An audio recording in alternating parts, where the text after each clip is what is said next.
तो आज हम शुरू करने वाले हैं चैप्टर नंबर 8। चैप्टर नंबर 7 हम लोग का ख़त्म हो चुका है।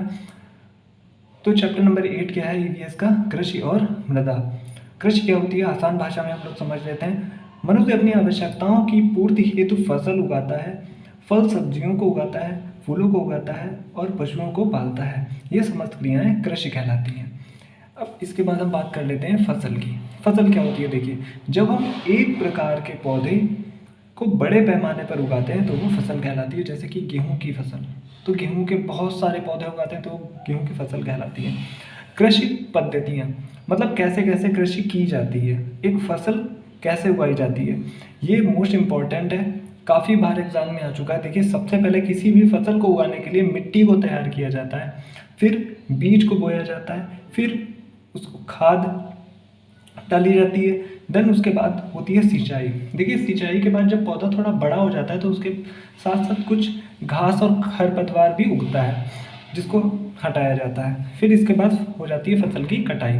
तो ये स्टेप्स हैं, आपको याद रखने हैं। सबसे पहले मिट्टी तैयार की जाती है, फिर बुआई होती है, फिर खाद दी जाती है, फिर सिंचाई होती है, फिर खरपतवार को हटाया जाता है, फिर फसल की कटाई होती है। अब इसके बाद आ जाते हैं पालन।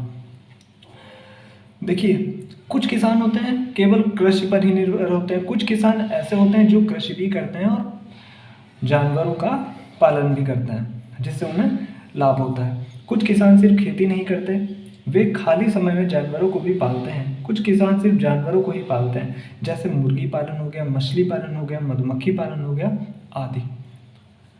कुछ महत्वपूर्ण पालन निम्न प्रकार के हैं जिनका उपयोग किसान अक्सर करता है। अब हम आ जाते हैं पेज नंबर 2 पे।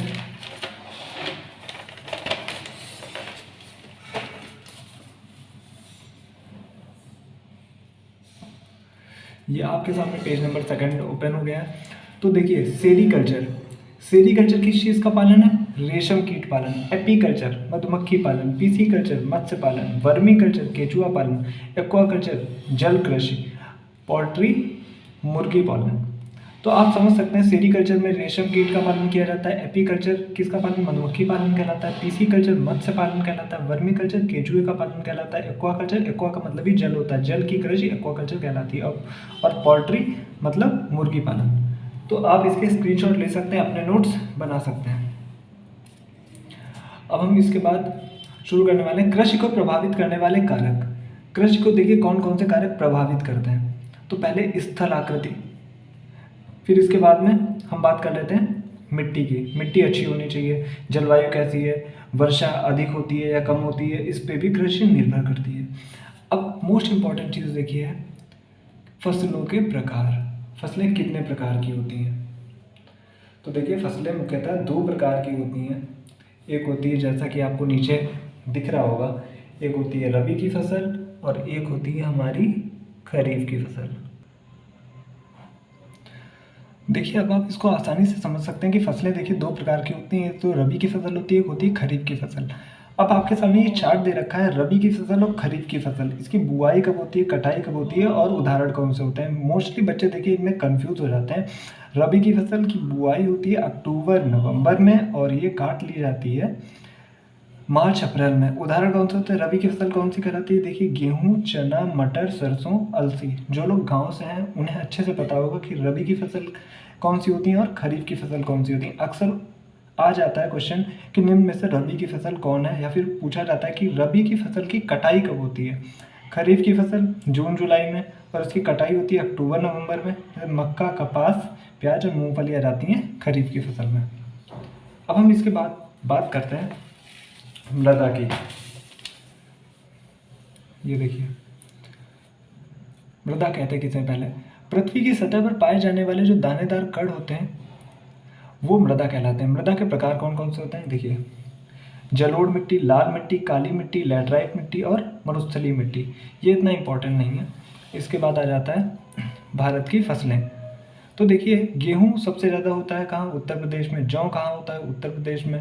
बाजरा राजस्थान में। ज्वार महाराष्ट्र में। मक्का आंध्र प्रदेश में। दालें महाराष्ट्र में। गन्ना उत्तर प्रदेश में।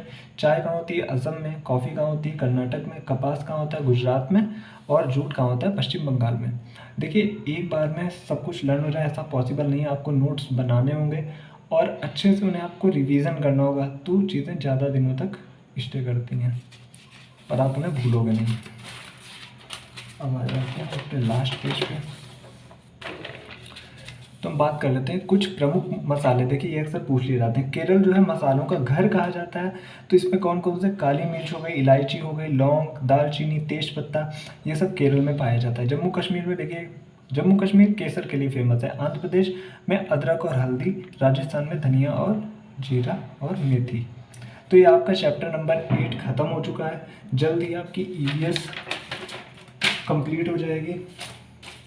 अब एक मोस्ट इम्पॉर्टेंट टॉपिक पे बात करने वाले हैं, वो है हमारा मैप। देखिए अक्सर बच्चों को प्रॉब्लम्स आती हैं कि डांस याद नहीं होते हैं, फसलें याद नहीं होती हैं, और बहुत सारी चीज़ें हैं जो याद नहीं होती हैं। देखिए उसका एक सिंपल सा सोल्यूशन है। अगर आप उन्हें ज़्यादा दिनों तक याद करना चाहते हैं और आपको अच्छे से याद करना है कि कौन सा स्टेट कहाँ पे है, तो आपको मैप खुद ही भरने होंगे। देखिए ये मैप है और इसमें सारे के सारे डांस दिए हुए हैं, जैसे उत्तराखंड में कौन कौन से डांस हैं, उत्तर प्रदेश में कौन कौन से डांस हैं। ये आपको मार्केट में आसानी से ये वाला मैप मिल जाएगा। आप जहाँ से भी पढ़ाई करते हो, पहली बात तो आपको ईवीएस कंप्लीट करने के लिए मैप को अच्छे से रीड करना ही पड़ेगा। मैप यहाँ पे नहीं, कॉम्पिटिटिव एग्ज़ाम्स आप दोगे वहाँ पे काम आएगा। बहुत सारी जगह मैप आपको हेल्प करेगा। तो अगर आपको वीडियो अच्छी लगी हो, कंटेंट अच्छा लगा हो, तो आप शेयर करिएगा, और मोस्टली उन बच्चों को ज़रूर शेयर करिएगा जिनके पास पैसे की थोड़ी कमी होती है, वो अपना कोर्सेज़ नहीं खरीद पाते हैं। यहाँ पे देखिए डिटेल में पढ़ाया जाएगा, लेकिन आपको सब कुछ पढ़ाया जाएगा। और जो बड़ी बड़ी क्लासेस चलती हैं उसमें केवल बच्चों को सिंपल चीज़ें पढ़ाई जाती हैं, बट अब पेपर सीटेट का भी इतना सिंपल नहीं आता, आपको डीपली पढ़ना ही पड़ेगा। Thank you.